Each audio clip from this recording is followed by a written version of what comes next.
Hey YouTube, welcome to another video with myself, Michael Box4X, and just a quick update video really on where the channel is, because it's been a bit quiet the last couple of weeks. Been having some PC issues which I've been dealing with. I think I've finally got to the bottom of them and got them fixed, and I'm able to do a video again. Yeah, but just at the right time, just in time for the launch of the Xbox Series X as well, typical, but it gave me a bit more time to play.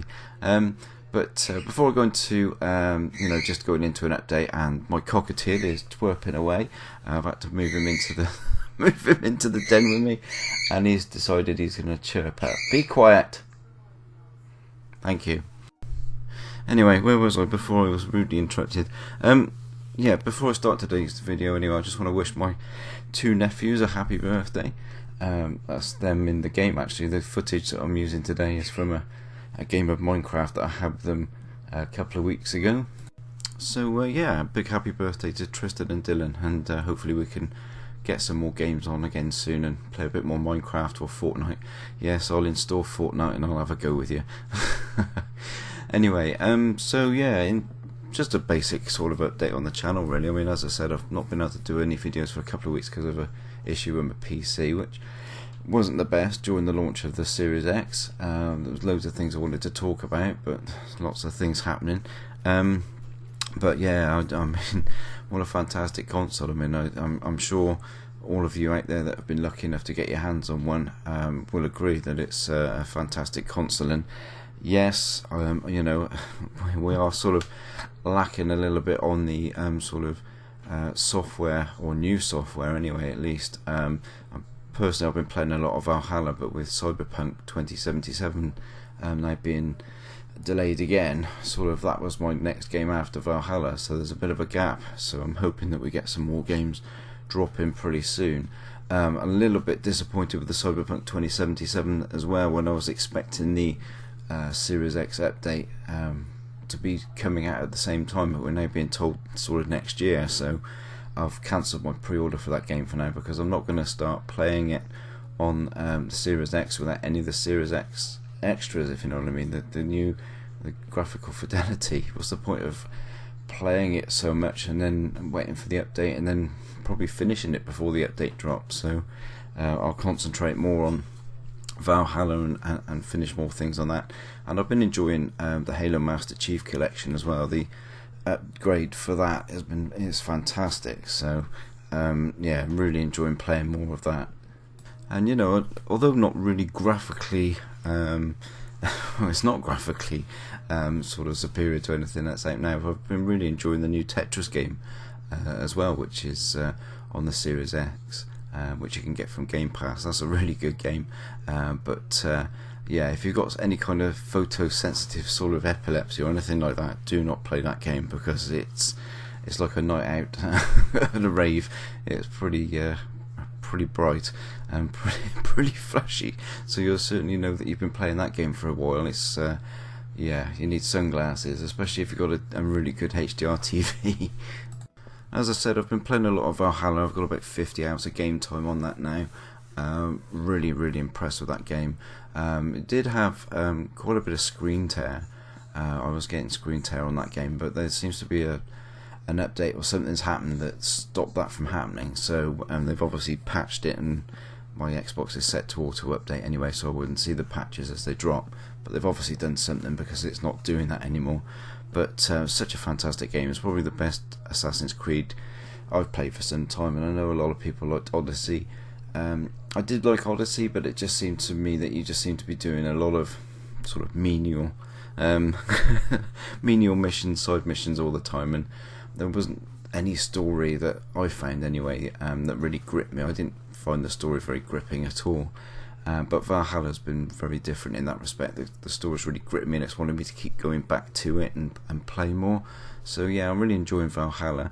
And I've been going back to Forza 7 as well. Not so much Forza Horizons, which it's just funny because it's the one with the Series X upgrades. But I've been enjoying a lot of Forza 7 purely because I can play more races now, because it's sort of a quarter of the time to load. I mean, as fantastic as Forza 7 is, the loading times in between races is like, you could probably go and make a cup of tea and and sort of have a shower in between loading of races. So the fact that you can do that in such a short time now, by the time you put your mods on, the race is loaded, which is unheard of, you know, from past games. So, you know, that's probably the biggest thing that I've come out of this generation so far, is the loading times are incredible.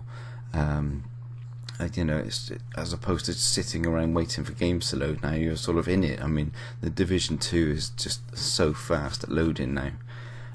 So I've been playing some of that. And Sea of Thieves as well with the Xbox Series X upgrades looks amazing. If you get a chance to play that, go back and play that, because they've just done another update to that as well.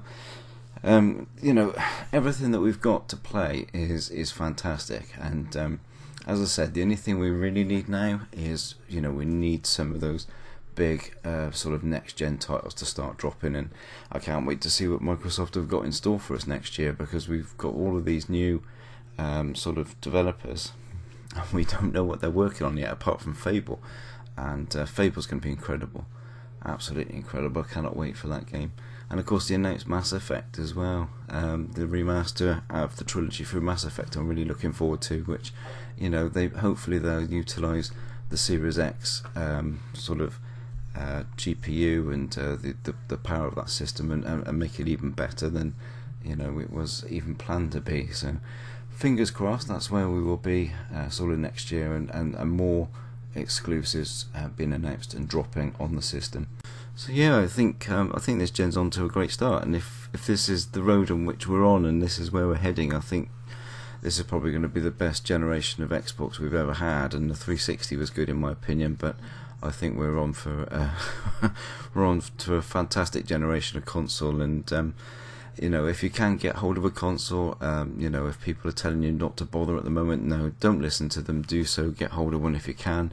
I know it's extremely difficult when you've got thieving people out there buying up all the consoles and then trying to sell them for extortionate money on eBay. But all I can say is, don't fall for it. You know, wait for proper sort of distribution to become available, and get it from the likes of Amazon and Microsoft directly, and Smiths, and you know, get it from a reputable retailer. Don't buy it from one of these scumbags on eBay that's just basically trying to rip you off, and you're just falling into the trap of doing so. You know, don't do it. It's not worth it, and all you're doing is making it worthwhile for them to do it, and they're just going to do it even more. So yeah, that's my that's all I can say about that, is just do not fall into the trap of buying from one of these scumbags online, because, you know, once you do that, it makes it worthwhile then doing it, and they'll just continue to do so, and they are just scumbags. Obviously, the other biggest thing to come out of the generation so far has been the, you know, we've all been talking about power of these consoles for months and months, and you know, we are all aware that the power of the Xbox Series X is, you know, 20%, at least 20% more powerful than PlayStation 5. And through all of these tests that Digital Foundry have been doing, the PlayStation 5 has been coming on top as far as sort of performance, which has surprised everybody. It certainly surprised me. I was expecting the Xbox to be miles in front, but you know, there had to be a reason for it. I've looked into it, I've been watching other people's videos, been looking at articles, and it just comes down to the fact that the guys doing the development just haven't got to grips with the development tools yet. They've had them a lot less time than the developers had the PlayStation 5 development tools. So yeah, that gap will close in time, there's no doubt about it. So anyway, there you go. We're at the start of a generation. We're at the start of what is going to be a fantastic generation. Enjoy your consoles if you've got them. If you haven't got them, keep trying. And as I said before, get them from the right places and not the wrong places. Yeah, let's make 2021 a better year than 2020, because this one's been dire, hasn't it? It really has. But anyway, that's all I've got for you today. So you know, please like, subscribe, leave your comments down below. Make sure you hit the bell to be notified of any new videos coming. There will be more coming in the next week now the PC's up and running properly. And again, you know, happy birthday to Tristan and Dylan as well. I hope you've had a fantastic day. I'm sorry I couldn't come over and see you today, but hopefully once this COVID and all this lockdown's done, I'll be able to come over and see you. Fingers crossed. Take care, guys. I'll speak to you soon. Bye bye.